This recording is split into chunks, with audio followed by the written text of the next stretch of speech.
콘스탄틴은 왜 공부를 해야 되느냐? 국가교회라고 하는 걸 이해하기 위해서, 국가교회, 이걸 이해하기 위해서 콘스탄틴을 좀 공부해야 돼요. 저와 여러분이 이해할 수 없는 그런 시스템이 콘스탄틴 시대에 이제 만들어지게 됩니다.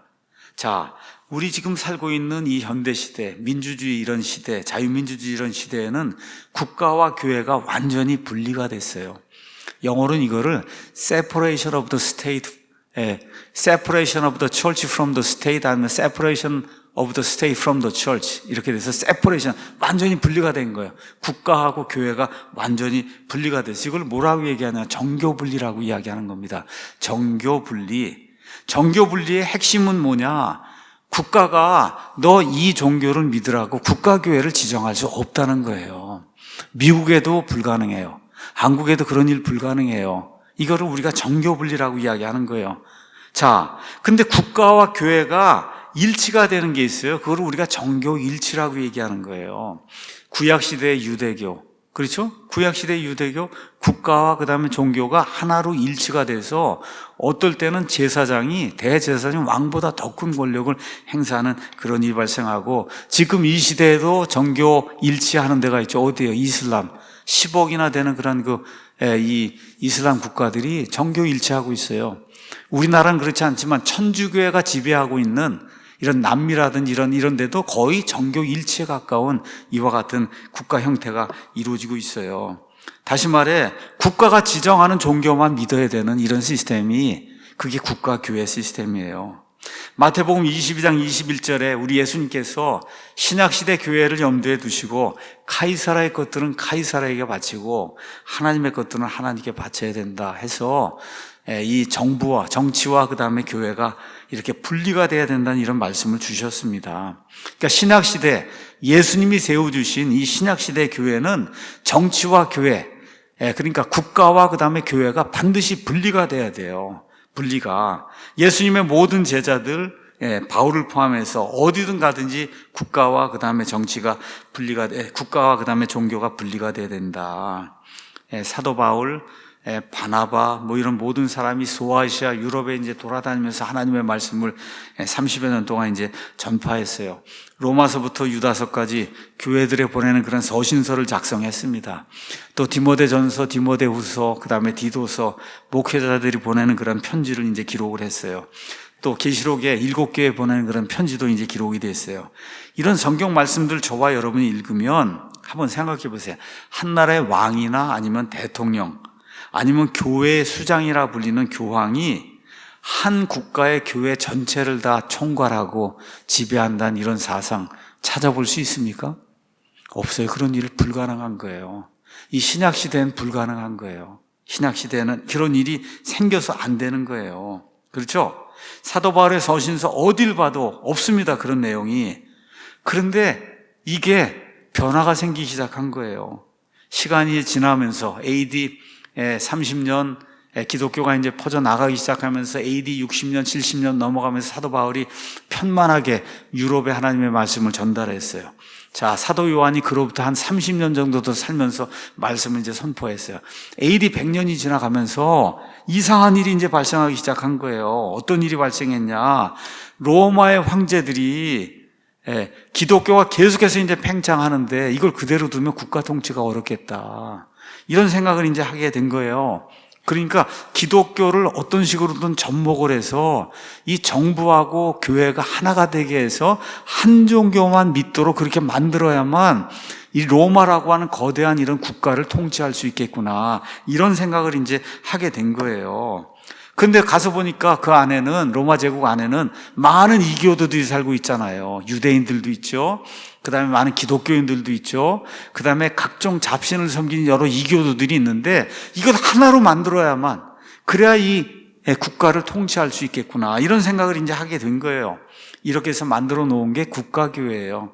그거를 스테이트 처치라고 얘기하는 겁니다. 영어로 얘기하면 국가가 지배하는 교회, 국가교회가 이게 출현한 겁니다. 근데 이제 나중에 가서 보니까 교황이 왕보다 더 높아지잖아요, 권력이. 그러니까 어떻게 돼요?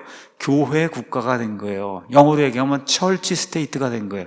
처음에는 스테이트 철치가 됐다가 시간이 점점 지나서 교황권이 점점 세력이 강해지니까 어떻게 돼요? 철치 스테이트로 이게 바뀌는데 내용은 똑같은 거예요.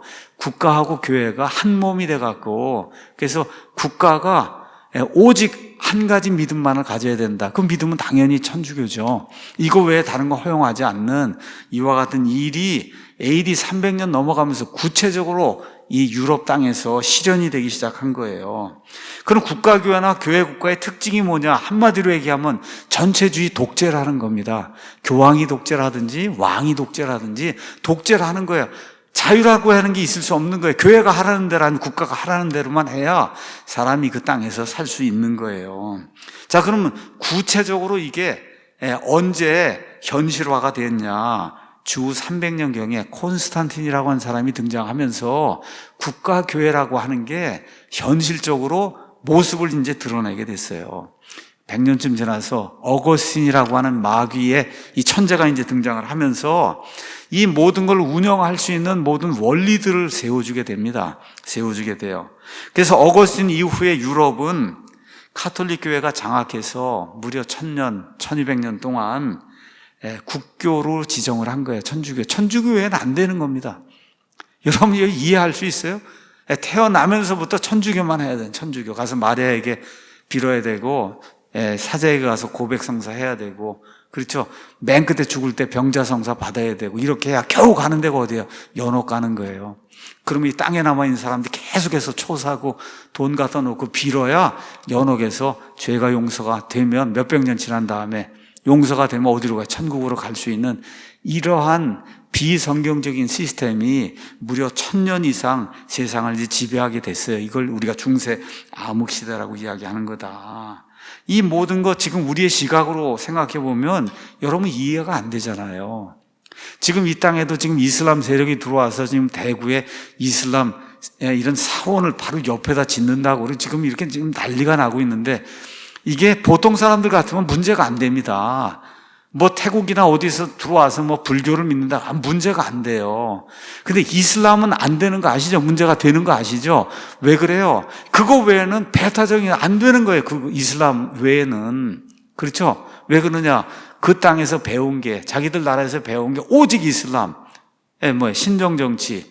이 국가가 종교 지배하고 종교가 국가를 지배하는 국가교회에서 태어나서 그것만 봤기 때문에 이 사람들은 자유민주주의 체제 안에서 누구나 양심의 자유를 가지고 믿음을 가질 수 있다는 걸 이해를 못합니다. 지금 전 세계 한 10억 명 된다고 하는 이슬람 사람들이 이해 못하는 거예요. 그러한 일이 무려 1000년 이상 중세 암흑시대에 전 유럽을 지배했다는 걸 저와 여러분이 이해를 해야 돼요. 이 모든 사상의 토대를 놔준 사람이 어거스틴입니다. 그래서 어거스틴 역시 알렉산드리아 학파가 나오면 성경을 영해하는 거예요. 있는 그대로 보면 안 되는 거예요. 이런 그 영해하는 이와 같은 그 비유 해석 이런 체계를 따라서 천주교, 교황 시스템 이런 모든 게 이론적 근간을 이제 마련을 했는데 이 사람은 400년 이후에 이제 산 사람이거든. 400년경에. 근데 이 어거스틴이 살던 이 시대에 어떤 일이 있었냐? 황제가 국가를 다스릴 뿐만 아니라 교회도 다스리는 이미 국가교회가 시작이 됐는데 이 국가교회가 시작했는데 갈팡질팡 하는 거예요. 여기에 이제 어거스틴이 등장을 해서 이걸 아주 확고하게 자리를 매김해 주는 그런 일이 이제 생기는 거예요. 그래서 어거스틴 이전에도 국가교회가 이제 존재했습니다. 다시 말해 AD 90년경에 요한계시록이 이제 기록된 그 시점부터 시간이 점점 지나가면서 교회 안에 엄청나게 큰 변화가 생기기 시작한 거예요. 그 변화는 뭐냐? 국가교회를 해야 된다고 하는 그런 변화가 생기기 시작해서 그래서 그게 구체적으로 콘스탄틴 때 눈에 드러나게 이렇게 됐는데 이게 이제 국가교회에서 교회 국가로 천주교회를 이렇게 넘어가려고 하는 그런 시점에 어거스틴 사람이 등장을 해서 천주교의 모든 이와 같은 그 이단 교리들이 이제 확립하는 그런 일이 이제 생기게 된 거죠.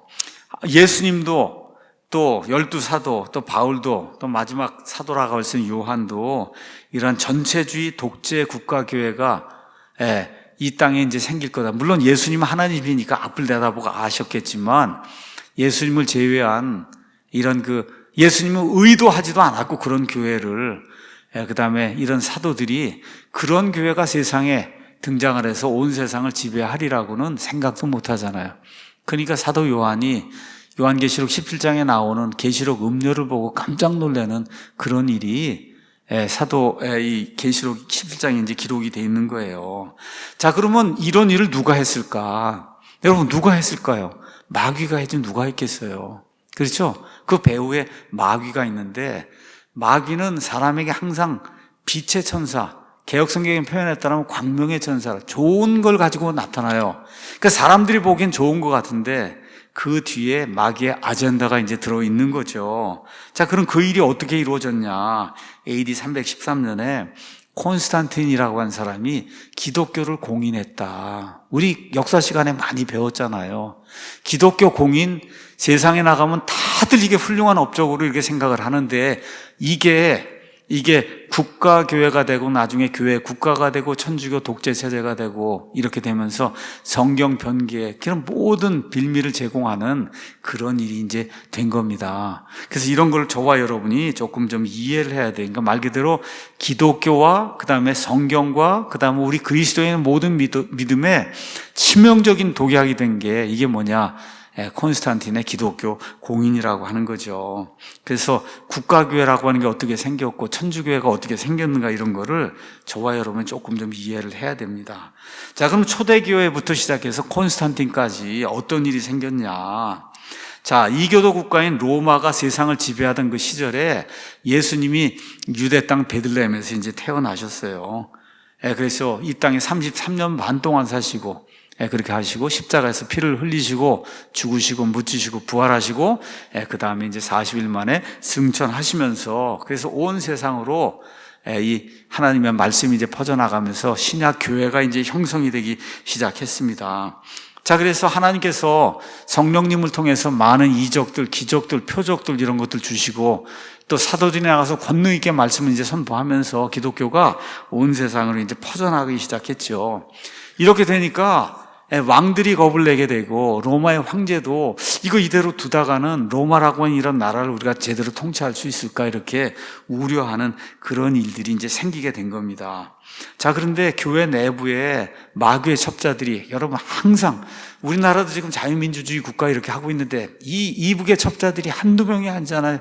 저 위에 거의 꼭대기까지 다 있잖아요. 지난번 5년은 그 맨 꼭대기가 어떤 사람이 얘기한 것처럼 간첩이었다 그렇게 이야기할 정도로 이게 마귀가 그런 일을 하거든요. 그러니까 교회 안에 마귀의 첩자들이 또 생겨나기 시작했어요.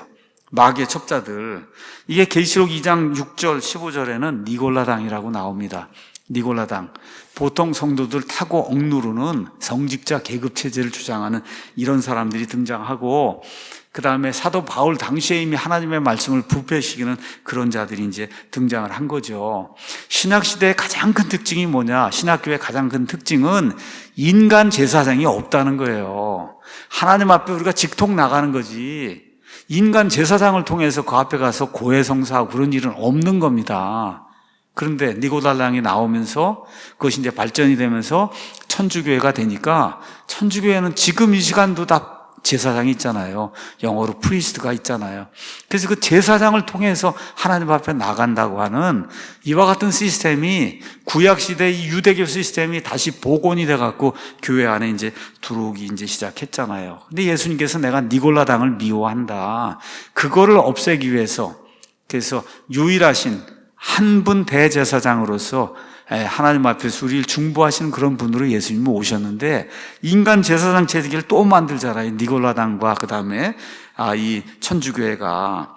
자, 그래서 이런 사람들이 등장을 해서 구약 시대의 신정정치와 같은 원리를 가지고 성도들 타고 누르고 우리가 너희보다 영적으로 뛰어난 사람들이다 해서 지금식으로 얘기하면 너희는 평신도고 나는 성직자다. 이런 개념에 이원화된 이런 성직자 계급 체계를 만드는 이런 사람들이 이제 등장을 하기 시작한 거죠. 자, 이러면서 로마 시대에 기독교가 계속 전 세상으로 퍼져나가는 가운데 많은 박해를 받았다. 여러분 역사를 통해서 잘 알 겁니다. 왜 박해를 받았냐? 근본 원인이 뭐예요? 황제를 신으로 생각하고 황제에게 숭배를 하라 그러는데 기독교인들은 하나님 외에는 신이 없습니다 하고 황제 숭배를 거부하기 때문에 그래서 이제 탄압을 받았어요. 그래서 제일 유명한 사람이 네로, AD 65년경에 네로, 극악무도한 그와 같은 그 탄압을 이제 했고, 그게 AD 311년까지 디오클레티아누스 뭐 이런 아주 유명한 그런 그 악명 높은 이와 같은 황제까지 10명의 황제가 등장을 해서 그래서 기독교인들을 악랄하게 이제 핍박하는 그런 일이 역사에 이제 기록이 돼 있어요. 그래서 여기 위키백과 거기 가서 초기 기독교 박해에 가서 이제 살펴보면 기독교 박해는 역사적으로 주후 1세기부터 오늘날까지 이제 이루고 있습니다. 초대 기독교인들은 신념, 믿음 때문에 유대교의 유대인들에 의해서 핍박을 받았고 또 초기 기독교가 확산된 지역에 다수를 통제한 로마 사람들에서 박해를 받았습니다. 근데 뭐라고 썼냐? 4세기 초, 다시 말해 313년에 콘스탄틴의 밀라노 칙령에 의해 종교의 형태가 합법화되었으며 기독교는 마침내 로마 제국의 국교회가 되었다는 거예요. 여러분 이런 걸 잘 보기, 로마 제국의 교회가 된 게 아니라 로마 제국의 국가교회가 됐다는 거예요. 이런 걸 놓치면 안 됩니다. 우리 기독교인들이. 이게 자유를 주느냐 자유를 말살하느냐 그거에 차이를 가져오는 거예요. 일반 위키백과도 뭐라고 얘기하냐? 기독교가 로마 제국의 국가교회가 됐다는 거예요. 국가가 이것만 믿어야 된다고 온 세상 모든 사람들에게 이야기해서 이교도들까지도 이렇게 이 믿음을 수용할 수 있는 그런 체제로 이단교들이 들어오는 그런 형태로 교회가 이제 설립이 이제 되게 된 거죠. 자, 그래서 결국은 큰 변화가 일어났는데 그 변화의 이름이 뭐냐? 이딕트 오브 밀란 이렇게 해서 이탈리아인데 밀라노, 그 밀라노 칙령이다. 밀라노 칙령. 그래서 313년 여기 가서 사전에 가서 보니까 313년 6월에 로마 제국의 콘스탄틴 대제가 공포한 칙령이다. 그래서 그리스도교 교인들 자유 가져도 된다. 이렇게 이제 해서 교회 재산 몰수했던 거 돌려주고, 그렇죠? 그리스도 교인들이 이런 게 옥죄든 이런 법률도 이제 철폐하게 되고, 이렇게 되면서 국가교회가 된 거예요. 이거를 정말 놓치면 안 됩니다. 국가교회가 이제 됐다는 거. 자, 그럼 콘스탄틴이라는 사람은 역사적으로 가서 보면 이렇게 써요. The first Christian emperor of Rome 이렇게 써 있어요. 그 전까지 로마의 황제들이 많이 있었는데 로마 황제 가운데 첫 번째로 그리스도인 황제가 된 사람이 콘스탄틴이다. 이렇게 역사가들은 그렇게 이야기하는 거예요. 이게 커다란 아이러니입니다. 이걸 또 저와 여러분이 제대로 이해해야 되는 거죠. 자, 로마가 이제 전 세계 제국이 되면서 이교도들이 몰려 들어오는데 이걸 어떻게 처리해야 되나? 뭐 미개하고 문명의 이와 같은 그런 뭐라 그럴까 공부는 이런 거 전혀 없고 우상 숭배하고 이런 사람들이 제국으로 몰려드는데 황제가 이걸 제대로 치리해야만 국가가 이제 유지가 될 수 있는 거예요. 나중에 이제 로마 제국이 이와 같은 이교도들에 의해서 멸망을 당하잖아요.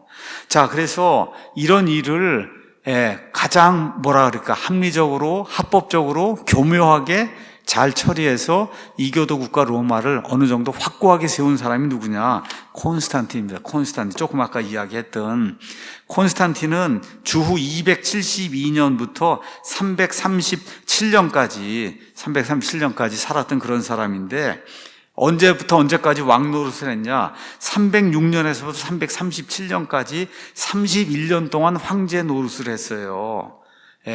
근데 동방정교회, 그리스 동방정교회는 이 콘스탄틴을 그 전에 가서 한번 가서 보시죠. 이 다음 거 한번 가서 보시고 그 다음 그림 가서 보면 다음 거요. 콘스탄틴을 성인으로 숭배를 하고 있어요. 성인. 여러분 아시죠? 뭐 김대건 무슨 성인이라 그러고 무슨 성인이라고 하는 거 교회가 이렇게 지정해서 성자다 이렇게 얘기하는데 콘스탄틴 황제가 성자라는 거예요. 성자. 이렇게 추앙받는 그런 사람이 콘스탄틴. 그래서 동방정교회에서는 이 사람을 성 콘스탄티누스 이렇게 지금 부릅니다. 자, 세속 역사가들의 증언에 따르면 아까 이야기한 것처럼 첫 번째 크리스찬 황제예요. 자, 그래서 313년에 밀라노 칙령을 이제 발표해갖고 기독교에 대한 이제 관용을 선포해서 기독교 박해를 끝낸 그런 사람이다. 근데 저와 여러분이 기억해야 될 게 있어요. 이 콘스탄틴 시대에 저 유명한 니케아 종교회의가 발생합니다. 여러분 아시는 것처럼 아리우스파, 그 다음에 아타나시우스파 해갖고 삼위일체 논쟁이 이제 발생한 거예요. 삼위일체. 아리우스파는 여호와의 증인들처럼 예수님은 진짜 창조자가 아니고 아버지 하나님만 진짜 창조자고 이 아버지 하나님이 만든 신들 가운데 가장 뛰어난 자가 바로 예수님이다. 그래서 여호와의 증인들 그 예수님이 미가엘 천사장이다. 이거 주장한 사람들이 아리우스파예요. 이 사람들이 등장을 하고 아타나시우스파에서는 한 하나님 안에 세 분의 인격체, 아버지 하나님, 아들 하나님, 성령 하나님이 존재한다. 이거 이제 등장을 해서 이게 이제 치열하게 치고받고 싸움을 하니까 그럼 이걸 해결해야 되잖아요. 그럼 어떻게 해결해야 되겠어요? 교회의 지도자들이 모여서 성경을 가지고 해결해야 되는데 어떤 일이 발생해요? 이 콘스탄틴 황제가 가만 보니까 이거 그대로 뒀다가는 로마 제국이 이것 때문에 교회가 하나밖에 없습니다. 기독교회가 국가교회가 됐으니까. 근데 국가교회 안에서 그 섬기는 신의 성품이 삼위일체냐 아니면 단일신이냐 이걸 갖고 지금 논쟁이 붙어갖고 왕왕되니까 이거 잘못하다가 국가가 붕괴가 되게 된 거예요. 그러니까 어떻게 해요? 니케아 종교회의를 누가 열어요? 왕이 열어갖고 왕이 모든 걸 다 열어갖고 주교들 다 모으라 그래갖고 왕이 꽝꽝꽝 하갖고 그래갖고 아타나시우스의 삼위일체가 맞는다고 이렇게 하는 그런 일이 누구 때 일어난 거냐? 콘스탄틴 때 일어난 거예요. 삼위일체 교리 인정한 건 맞는데 여러분 세상의 불신자인 왕이 기독교 여러분 안디옥 교회에서 공회가 열렸잖아요. 유대인들이 할례를 받아야만 된다 기독교인들 하니까 다 어디로 가요? 예루살렘으로 바울과 바나바를 보내니까 예루살렘에 베드로라든지 이런 모든 믿는 사람들이 모여서 거기서 결정을 내니까 그게 크리스찬 회의잖아요. 근데 이 크리스찬 회의에 제일 우두머리 위원장이 누구냐 쉽게 얘기하면 콘스탄틴 황제. 여러분 믿지 않는 황제가 이원 회의를 주재하는 그런 일이 이제 발생을 하게 된 겁니다. 이런 가운데 통치를 제대로 해야 되겠다 해서 수도로 옮기죠. 어디로 옮겨요? 로마에서 콘스탄티노플, 지금 터키 이스탄불로 수도로 옮겨서 이름을 뭐라고 불러요? 콘스탄티노플을 이제 부르게 되면서 그 이후부터는 동쪽에 있는 로마 제국이 흥왕을 하고 서쪽에 있는 로마 쪽은 이렇게 점점 기울다가 나중에 이제 로마가 이제 천주교화가 되면서 교황권이 강해지면서 서쪽의 로마가 다시 올라서게 된 거예요. 이런 일이 콘스탄틴 대제 때 이제 발생하게 된 겁니다. 자, 기독교 공인이 이루어지니까 그 전까지 천대받던 이런 그 교회 감독들, 목사들 이런 사람이 높은 명예를 얻게 되고 세상에 나가서 큰 행세를 하게 되고 이런 일이 이제 발생을 하게 된 거죠. 그런데 이런 일이 생기면서 어떤 일이 또 발생했냐? 교회가 많은 대가를 치러야 된 거예요. 이교도들의 모든 문화를 다 받아들여야만 그래야 한 국가, 한 교회가 이제 이루어지니까 이렇게 이제 돼서 이교도들의 풍습에 근거한 마리아 숭배, 성인 숭배, 각종 우상 숭배, 그 다음에 제사장 체제, 이렇게 신부 체제를 만들어야 되고 교황도 만들고 추기경도 만들고 교부도 만들고 연옥도 만들고 면죄부도 만들고 유아세례 줘서 그래서 태어나자마자 그 아이는 그 교회, 그 국가에 소속이 되는 거예요. 그래서 유아세례가 필요한 건 태어나자마자 낙인을 찍어서 그래서 하나님의 백성도 되고 이 로마의 시민도 되고 하는 그런 일들, 이런 일들을 만드는 그런 일이 이제 생기게 이제 된 거죠. 말 그대로 타협과 배교. 근데 이런 일을 하려고 하면 아니 성경에 없는데 왜 그런 일을 합니까? 이렇게 하는 사람들이 나타나잖아요. 그러니까 어떤 일이 생겨야 돼요? 성경을 변개하는 그런 일이 생길 수밖에 없는 거예요. 그러니까 가톨릭 교회 안에서 각종 이교도들의 산물을 다 받아들여 갖고 가톨릭 교리를 유지하려고 하다 보니 성경을 변개하지 않고는 안 되는 거예요. 유아세례를 주기 위해서는 사도행전 8장 37절이 있으면 안 되니까 어떻게 해요? 빼야 되는 겁니다. 이런 일들이 이제 생기게 된 거죠. 자, 그래서 세상의 많은 학자들이 지금 이 시간에도 콘스탄틴이 개종했다 그러고 콘스탄틴이 첫 번째 그리스도인 황제가 됐다고 얘기하는 이런 모든 것은 사실은 정치적인 쇼에 불과하다.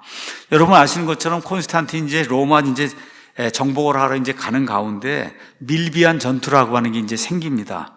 에스겔서 21장 21절 가서 보면 바빌론 왕이 이렇게 행진하고 어디 나가서 이제 침략 전쟁을 벌이고 하면 그럼 짐승을 죽여갖고 짐승의 간을 이렇게 열어갖고 보아서 이쪽 길로 가요, 저쪽 길로 가는 이런 걸 정했단 말이에요. 지금 이 콘스탄 베제도 짐승을 죽여갖고 간을 열어갖고 보는데 안 되는 거예요. 좋은 점괘가 생기질 않는 거예요. 근데 꿈에 저런 환상이 나타났다는 거죠. 십자가 환상이 나타나서 이 십자가 표적을 가지고 그리고 정복을 하면 내가 그러면 전쟁에서 이길 수 있다. 그런데 실제로 이 밀비안 전투에서 어거스틴이 이제 승리하게 됩니다. 뭘 들고 나도 이제 십자가를 들고 이렇게 이제 하면서 그래서 이제 십자가를 들고 진격을 해서 그래서 이제 결국은 밀라노 칙령을 이제 선포하게 되고 기독교의 자유를 주었다고 하는 그런 이야기가 세속적인 역사가들에 의해서 지금까지 이제 전달이 되고 있는 거예요. 자, 그런데 문제가 있죠. 그럼 이 이야기에 근거가 있을 거 아니에요. 저 밀비안 다리 전투 전날 밤에 꿈에 십자가가 나타나고 이래서 저걸 가지고 승리하고 그 다음에 기독교를 공인하라고 그러고 이런 일을 했다고 하는 무슨 근거가 있어야 될 거 아니에요. 그 근거가 누구에게서 나오냐? 콘스탄틴에게 붙어있는 어용학자가 한 명 있었다 그러죠. 그 어용학자의 이름이 뭐예요? 유세비우스예요. 이 유세비우스가 써놓은 기록 하나가 저거와 남아있는 거예요. 이 유세비우스가 써놓은 기록 하나에 밀비안 전투 그 있기 바로 전날 십자가가 나타나서 그걸 가지고 승리하라고 저걸 누가 써놓은 거예요? 유세비우스가. 자기가 섬기는 교황. 근데 유세비우스가 가이사라의 감독이었거든요. 근데 황제가 다 임명을 해야 되는 이런 거니까 왕에게 잘 보이기 위해서 이제 이와 같은 일을 했다. 그래서 많은 역사가들이 유세비우스라는 이런 사람이 이 사람이 어디 출신이에요? 가이사랴는 오리겐이 알렉산드리아 학파 이걸 가지고 가서 팔레스타인에서 신학교를 해갖고 성경을 변개하고 그 다음에 영해를 하고 이런 모든 것들을 만들어 집대성한 그런 도시가 가이사라인데 그 오리겐의 가이사랴 신학교를 졸업한 사람이 유세비우스예요. 그래서 이 유세비우스가 이런 일들을 해서 그래서 아부하면서 콘스탄틴이 교회를 장악하고 국가교회를 만들도록 그렇게 이제 만들어준 거죠. 자, 그럼 콘스탄틴이라는 사람이 정말 회심을 했냐? 넘어가도록 하겠습니다. 저거는 콘스탄틴이 정말 회심을 했냐? 회심하지 않았다는 증거가 곳곳에서 이제 나오죠. 자기 부인을 죽이고 자기 아내를 죽입니다. 첫 번째 아내가 미네르비나라고 하는 그런 아내인데 그래서 이 둘 사이에 크리스푸스라는 아들이 이제 생겼어요. 전쟁을 잘하고 자기 아버지를 잘 도와주는 그런 좋은 아들이었어요. 근데 니케아 공회가 이제 열린 이후에 자기 아들 크리스푸스를 죽여버립니다. 이 콘스탄틴이. 왜냐하면 두 번째 부인을 얻었는데 두 번째 부인의 이름이 파우스타예요. 근데 자기 아들하고 이 두 번째 부인하고 관계를 맺었다. 이런 소문이 들려갖고 자기 아들, 자기의 가장 충성을 다하고 용맹스러운 그 아들을 죽여버려요. 그러고 난 다음에 콘스탄틴의 어머니가 이 파우스타라고 하는 이 두 번째 이 왕비가 이 아들을 이제 유혹을 해갖고 그래갖고 이제 이런 일이 발생한다. 이래갖고 이 파우스타라고 하는 그 두 번째 여인을 어떻게 죽이냐면 펄펄 끓는 목욕탕 속에다 집어넣어갖고 자기 두 번째 부인을 죽입니다, 여러분. 이렇게 악독한 사람이에요. 이렇게 악독한 사람이 콘스탄틴이에요. 그 다음에 또 어떤 일이 생겨? 자기 누이의 아들은 태형으로 죽이고 누이의 남편도 죽이지 않겠다고 약속하고 목졸라 죽이고 그렇죠? 이런 일을 한 그런 악독한 사람이다. 자, 그런데 어떤 일이 이제 발생을 했느냐 가서 보니까 이 사람들이 이런 악한 일을 하는데 천주교 교리를 이렇게 듣고 이러다 보니까 세례를 받아서도 죄를 이렇게 짓게 되면 그러면 그 죄가 남아있으면 연옥에 간다는 거예요. 연옥에, 지옥이나 연옥에 가고 천국에 들어가지 못한다. 그런데 천주교에서 가르치는 게 뭐예요? 세례를 받은 모든 죄가 용서가 되는 거잖아요. 용서가. 이렇게 되니까 세례를 죽을 때까지 안 받다가 죽기 바로 전에 받았어요. 누구에게 세례를 받았냐? 유세비우스에게 받았습니다. 여러분, 어용학자 유세비우스에게 이런 세례를 받아갖고, 그래갖고 죄 없이 죽은 걸로, 이렇게 하면 이제 연옥에 가고, 이제 지옥에 가지 않고, 뭐, 이러한 사상을 가진 사람이, 소위 세상의 학자들이, 이렇게 첫 번째, 이렇게 뭐 회심을 해서 그리스도인 군주가 됐다고 하는 콘스탄틴의 실제적인 이런 실상입니다. 역사가 두란트가 이렇게 이야기를 합니다. 콘스탄틴의 회심은 진짜였냐? 그렇지 않다는 거죠. 그렇죠? 그는 주교들을 소집해서 공회를 주재하고 무엇이든지 자기가 원하는 대로 이렇게 이제 교회의 모든 결정, 여러분 믿는 사람들이 결정을 내려야 되는, 이런 불신자가 다 결정을 내리는 그런 일을 했다는 거죠. 그래서 이렇게 역사가가 얘기한 거예요. 미국의 유명한 두란트라고 하는 역사가가 기독교는 콘스탄틴에게 있어서 하나의 수단이었지 목적이 아니었다. 그래서 그는 본어게인한, 다시 태어난 그런 그리스도인이 아니었다. 자, 이런 것이 지금까지 알려진 콘스탄틴에 대한 그러한 그 역사입니다. 자, 그래서 콘스탄틴의 기독교는 혼합물이었어요. 자, 이걸 이제 통해서 나중에 이제 콘스탄틴이 폰티펙스 맥시무스라고 하는 이런 호칭도 얻는데, 저게 교황의 공식 호칭입니다. 교황의 공식 호칭. 그래서 콘스탄틴 대제 때 국가교회가 확고하게 이제 설립이 되고 왕이 교회를 통치하는 그런 시스템이 생기면서 이교도들의 모든 교리, 이런 것들을 다 수용하려고 하다 보니까, 그러니까 어떻게 돼요? 성경을 변개할 수밖에 없는 거죠. 제가 지난 시간에 뭐라고 말씀드렸어요? 콘스탄틴이 자기 나라를 통치하기 위해서 유세비우스에게 50개의 그리스 사본을 만들어서 로마 제국에 배포해라. 그렇죠. 그래서 그 명령을 받들어서 유세비우스가 50개의 그리스 사본을 만들었는데, 유세비우스는 어디 출신이에요? 가이사라 출신이에요. 가이사라에 누가 있었어요? 오리겐이 있었어요. 오리겐은 어디 출신이에요? 이집트 알렉산드리아 학파에 거기에 대가란 말이에요. 이렇게 되니까 하나님이 보존해 주신 그런 성경, 그거를 필사하지 않고 거기서 변개가 되어 있는 이런 사본들을 필사해서 그것을 고급 가죽에다 이렇게 해갖고 남겨놓으니까 그 가죽 아무도 읽지 않잖아요. 성도들이 그건 변개가 됐으니 읽지 않으니까 고이고이 간직이 돼서 지금까지 이제 내려오고 있는 거다. 이렇게 해서 성경의 부패가 이제 생기게 됐다는 거, 이걸 저와 여러분이 이제 기억을 하면 좋을 것 같습니다. 그래서 이 유세비우스, 그 다음에 오리겐, 알렉산드리아 학파, 이런 것을 통해서 결국 뭐가 나오게 되냐? 50권의 같은 그리스 사본, 이 중에 대표적으로 지금 남아있는 게 시내 사본하고 바티칸 사본이라고 성경학자들이 그렇게 추측을 하고 있습니다. 이 시내 사본, 그 다음에 바티칸 사본 두 개를 조합을 해서, 그래서 웨스트코트하고 호르트라고 한 사람이 비평 본문을 만들고, 이것이 지금 네슬레 알란드의 그리스 본문, 연합성서공의 본문이 돼서 이걸 가지고 전 세계 모든 현대 역본들이 번역의 근간으로 이제 삼고 있는 거다.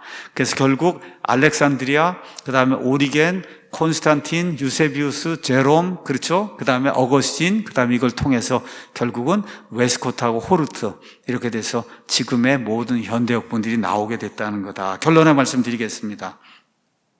성경의 부패는 이집트 알렉산드리아에서 이제 시작이 되는 거예요. 여기 최고봉이 가이사르의 오리겐이었어요. 이 사람이 부패한 그리스 본문을 이제 만들어주게 됩니다. 또 라틴 성경이 이제 근거가 돼요.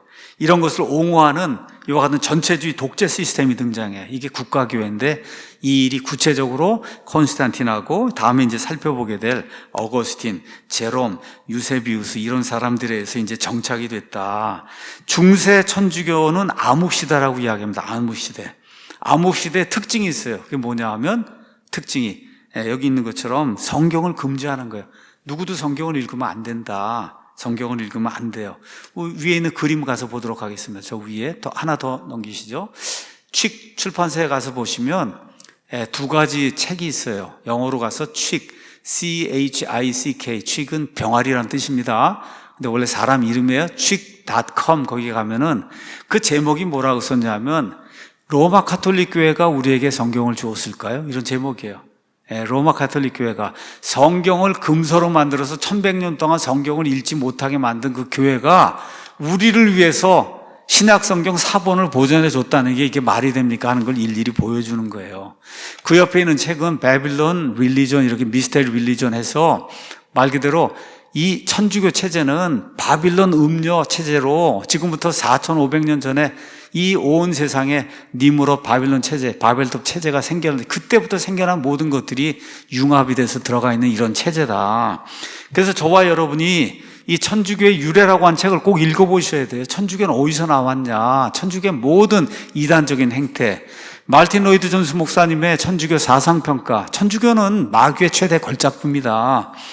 여러분, 이렇게 교황이 지금 마리아에게 우상숭배 하잖아요. 이게 기독교 아닙니다, 여러분. 이게 어떻게 바울이 이런 기독교를 만들었겠어요? 예수님 이런 거 허용했겠어요?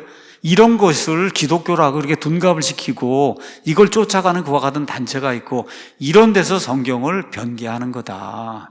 이렇게 여러분이 이해를 하시고 이 모든 책은 우리 교회에서도 구입할 수 있고 생명의 말씀사에서도 구입할 수 있고 여러분이 킵바이블.com에 들어가셔서 그래서 자료실에 가면 다 이거 모든 거 무료로 다운받을 수가 있습니다. 한마디로 천주교는 기독교가 아니에요.